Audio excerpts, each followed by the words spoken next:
पूरे भारतवर्ष के टेट प्रभावित लगभग 25 लाख शिक्षकों की ओर से हमारे देश के यशस्वी प्रधानमंत्री श्रीमान नरेंद्र मोदी जी के समक्ष हमारी फरियाद। माननीय प्रधानमंत्री जी, टेट से प्रभावित जो पूरे भारतवर्ष में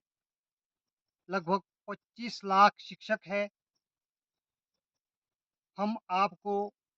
सादर प्रणाम करते हैं, कोटि-कोटि नमन करते हैं। माननीय प्रधानमंत्री जी, हम आपके समक्ष एक फरियाद को लेकर के आए हैं और हमें पूर्ण आशा है कि आप हमारी फरियाद को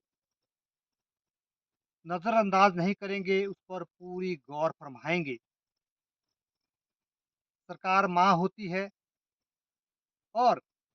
ये हमारा एक पुनीत कर्तव्य बनता है कि माँ रूपी सरकार के समक्ष हम अपनी फरियाद को रखें। तो माननीय प्रधानमंत्री जी, आरटीई एक्ट 2009 में लागू हुआ और आरटीई एक्ट 2017 में उसका अमेंडमेंट हुआ और उस 2017 में जो आरटीई एक्ट लागू हुआ था, उसमें टेट की योग्यता को निर्धारित किया गया और उसी के आधार पर माननीय सर्वोच्च न्यायालय ने ये फैसला सुनाया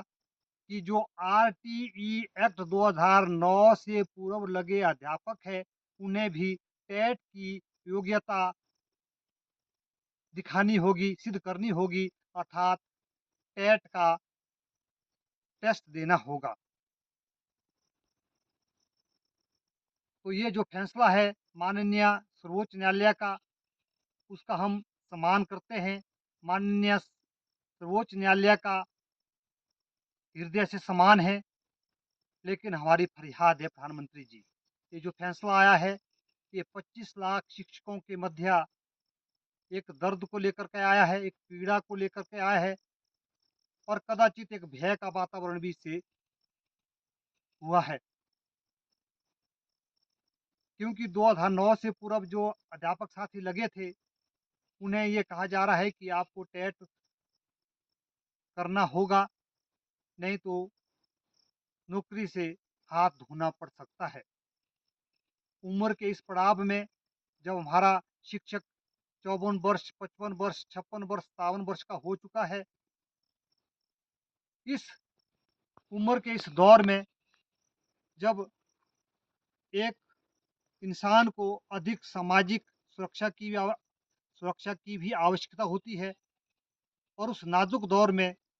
उन्हें टेट के लिए बाध्य करना न्याय उचित न्याय उचित नहीं ठहराया जा सकता। बहुत सारे अध्यापक साथियों के का स्वास्थ्य ठीक नहीं है, आँखों की रोशनी ठीक नहीं है, तो कदाचित यह अनावश्यक जो एक आदेश हुआ है, उस संदर्भ में हमारे हाथ जोड़ करके बारंबार आपसे प्रार्थना है कि आप हमारी पीड़ा को समझते हुए, हमारे दर्द को समझते हुए आप अध्यादेश लाएँ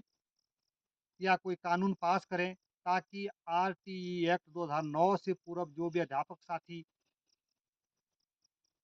शिक्षा के क्षेत्र में एक शिक्षक के रूप में उन्होंने पदार्पण किया था, उन्हें निजात मिल सके। क्योंकि वो शिक्षक साथी अगर शिक्षा के क्षेत्र में उन्होंने जॉइन किया है, तो तत्कालीन जो भी टर्म्स एंड कंडीशंस थी, उन सभी को पास करते हुए ही उन्होंने ये जॉब हासिल की है और अब जबकि शिक्षक का जो सर्विस पीरियड है, वो 25 से 30 साल का हो चुका है, उन उनके पास इतना लंबा अनुभव है, तो अभी टेट के लिए उन्हें बाध्य करना ना किया जाए, यही हमारी आपसे फरियाद है। और कदाचित प्रधानमंत्री जी, इससे ना अध्यापकों का भला है, ना इससे उन नन्हे-मुन्ने बच्चों का भला होगा। कि नन्हे-मुन्ने छोटे-छोटे बच्चे जो हमारे पास आते हैं, भगवान स्वरूप आते हैं, उनका भी भला नहीं होगा। क्योंकि एक अध्यापक अगर अगर अपनी समस्याओं में, अपनी जॉब सिक्योरिटी की उसमें जॉब सिक्योरिटी के समस्या में पड़ा रहेगा, तो निश्चित तौर पर उसका ध्यान भी बँट जाएगा और एक अध्ययन-अध्यापन के क्षेत्र में उसका प्रभाव भी बच्चों पर पड़ना स्वाभाविक है। तो हमारा 25 लाख शिक्षकों का, पूरे भारतवर्ष के शिक्षकों का आपसे हाथ जोड़ कर के निवेदन है, सरकार माँ होती है कि आप हमारी इस पीड़ा को समझते हुए, हमारे इस दर्द को समझते हुए अध्यादेश लाएँ और आरटी से 2009 से पूर्व जो भी शिक्षक साथी पूरे भारतवर्ष में नियुक्त हुए हैं, उन्हें इस टेट से छुटकारा दिया जाए। हमें पूर्ण आशा है कि आप हमारी इस उचित माँग को पूर्ण करने का जो है भरपूर अपना योगदान देंगे और अध्यादेश या कानून ला कर के हमें इससे मुक्ति दिलाएँगे। यही हमारा कहना था। एक बार पुनः 25 लाख शिक्षकों की ओर से, पूरे भारतवर्ष के शिक्षकों की ओर से आपको कोटिशा प्रणाम करते हैं। नमस्कार, जय हिंद, भारत माता की जय।